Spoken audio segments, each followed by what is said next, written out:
இன்றைக்கி ஒரு குட்டி மினி விளாக் பார்க்கலாமா? என்னன்னு கேட்டிங்கன்னா, நாங்கள் இன்றைக்கி வள்ளியூர் போகலாம் அப்படின்னு கிளம்பிட்டு இருக்கோம். ஏன்னா, என்னோடய ஹஸ்பண்டோட தாய் மாமா பொண்ணுக்கு குழந்த பிறந்திருக்கு. அவங்களுக்கு பேர் வைக்க போகிறாங்க நாளைக்கு. அதான் நாங்கள் கோல்டு எடுக்கலாம் அப்படின்னு சொல்லிட்டு கிளம்பிட்டு இருக்கோம். என்னோடய மேக்கப் சீக்ரெட் என்னன்னு கேட்டிங்கன்னா, பான்ஸ் ஒயிட் பியூட்டி, அப்புறம் பேபிஸ்க்கு யூஸ் பண்ணுற ஹிமாலயா பவுடர், அப்புறமா கொஞ்சமாக ஐப்ரோ பென்சில், அப்புறம் குங்குமம், கொஞ்சம் சந்தனம், இதெல்லாம் வச்சுட்டு அப்படியே ஒரு குட்டி மேக்கப் போட்டாச்சு. சிம்பிள் சிட்டி மாதிரி சிம்பிள் மேக்கப்பு. அப்படியே போகிற வழியில் பார்த்தீங்கன்னா பெட்ரோல் போட வேண்டியது இருந்துச்சு.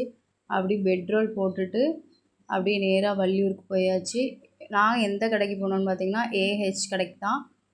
இந்த கடை எங்கே இருக்குன்னா, நம்ம அன்னலட்சுமி ஹாஸ்பிட்டலில் ஒட்டி தான் இருக்குது. நாங்கள் போகிற டைம் பார்த்திங்கன்னா கடை அடைக்கிற டைமு எல்லாமே எடுத்து வச்சுட்டாங்க. நாங்கள் ஒரு குட்டி மோதிரம் மட்டும் எடுத்துகிட்டு அப்படியே நேராக நம்ம அசோகாவுக்கு போயிட்டோம். நம்ம தம்பிக்கும் அந்த குட்டி தம்பிக்கும் ஒரு ட்ரெஸ் எடுத்துடலாம் அப்படின்ட்டு அசோகாவுக்கு போயாச்சு.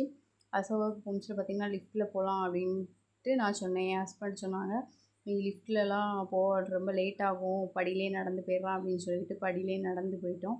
நடந்து போயிட்டு அப்படியே குட்டி பசங்களுக்கெலாம் ட்ரெஸ் எடுத்தாச்சு. நான் எப்போவுமே ட்ரெஸ் எடுக்கிறதுக்கு ரொம்பவே லேட் பண்ணுவேன். ஆனால் இது குட்டி பசங்களுக்குனால எனக்கு போனோடனே அதை பார்த்தோன்னே பிடிச்சிருந்துச்சி. ஒரு ட்ரெஸ் தான் பார்த்தேன், அதுவே பிடிச்சிருந்துச்சி, அதுவே எடுத்துக்கலாம் அப்படின்னு சொல்லிட்டு 2 பேருக்குமே ட்ரெஸ் எடுத்துகிட்டு கிளம்பியாச்சு. நெக்ஸ்ட்டு எங்கே போனோன்னு பார்த்தீங்கன்னா அஸ்ராக்கு தான். அஸ்ராவில் கொஞ்சம் பர்ச்சேஸ் பண்ண வேண்டியது இருந்துச்சு. அங்கேயுமே அப்படியே பர்ச்சேஸ் பண்ணியாச்சு. கோனு அந்த மாதிரி அந்த ஐட்டம்லாம் வாங்கிட்டு அப்படியே எங்கள் ஒரு ஆச்சிட்ட பூ வாங்கிட்டு அப்படியே வீட்டுக்கு போயிட்டோம்.